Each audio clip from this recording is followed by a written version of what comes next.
Delhi public school Hyderabad में विज्ञान सह कला प्रदर्शनी का आयोजन किया गया। मौके पर मुख्य अतिथि के रूप में कामेश्वर सिंह दरभंगा संस्कृत विश्वविद्यालय के वाइस चांसलर डॉक्टर लक्ष्मी निवास पांडे, स्कूल निदेशक शोएब अहमद समेत कई अन्य गणमान्य व्यक्तियों ने दीप प्रज्वलित कर इस कार्यक्रम का विधिवत उद्घाटन किया। मुख्य अतिथि श्री पांडे ने विद्यालय प्रबंधन कमेटी के सदस्यों के साथ साथ छात्र छात्राओं द्वारा बनाए गए विज्ञान एवं कला प्रदर्शनी का अवलोकन करने के बाद छात्रों को विज्ञान की गूढ़ तकनीकियों से अवगत कराया। अपने संबोधन में उन्होंने छात्रों, अभिभावकों एवं शिक्षकों को ऐसे प्रेरणादायक संदेश दिए जो नवनिर्माण में सहायक सिद्ध हो सकते हैं। उन्होंने कहा कि संघर्षों और असफलताओं से रास्ता न बदले बल्कि असफलताओं से और अधिक दृढ़ प्रतिज्ञ होकर मेहनत से अपना लक्ष्य हासिल करें। कोई भी डॉक्टर, इंजीनियर, साइंटिस्ट बिना शिक्षक के नहीं बन सकता है।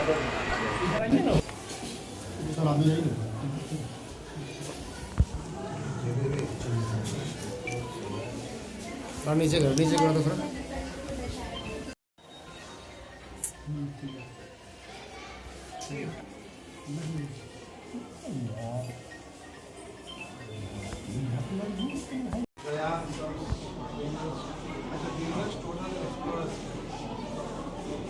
Sir metro station metro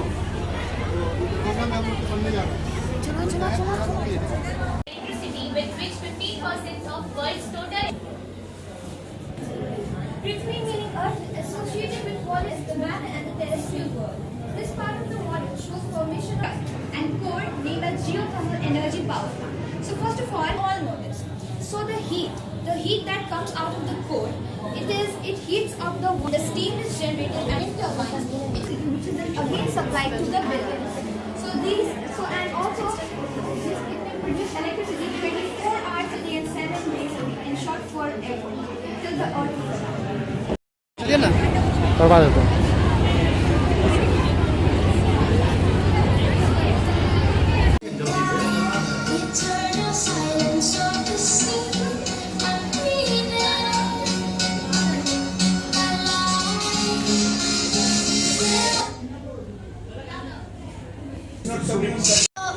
Earth revolve around the sun, which side is in front.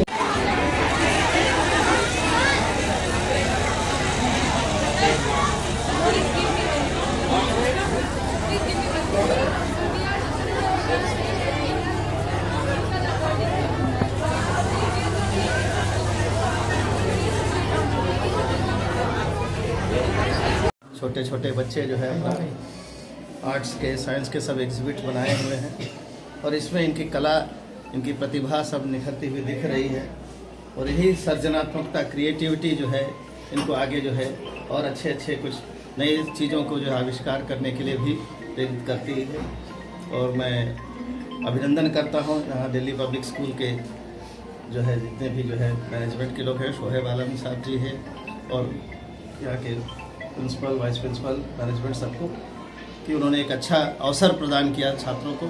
और यहाँ के टीचर्स को भी मैं कंग्रेचुलेट करता हूँ कि उन्होंने इन सबको अच्छी तरह से गाइड किया। अपने कल्चर को जो है प्रिजर्व करना चाहिए, तो छोटेपन से ही सब इसको अभ्यास होगा तो आगे चलकर एक बेहतर नागरिक बनेंगे लोग, समाज में अपनी संस्कृति को फैलाएंगे और मिलजुल कर एक जो है भाईचारा के साथ जीवन जीने का भी इनको एक अच्छा प्रेरणा मिलेगा। होना चाहिए, जो बेसिक नॉलेज देनी चाहिए वो बेसिक नॉलेज हम लोग दे रहे हैं बच्चों को। तो ये तरबियत की ज़रूरत है। पढ़ाई लिखाई से पहले बच्चों के अंदर में मैनर हो, बच्चों के अंदर में अपने कल्चर्स का पकड़ हो, समझ हो, अपने समाज को आगे ले जाने की समझ हो। तो पढ़ाई लिखाई में शिक्षा देने का मकसद ही यही होता है कि शिक्षा देने का मकसद ये है कि हमारे अंदर में जो है मानवता हो, हम अच्छे और बुरे को समझने की सलाहियत रखें, हमारे अंदर में वो गुण हो कि हम अपने देश को आगे की ओर बढ़ा सकें। इसलिए इस तरह से बच्चे जो है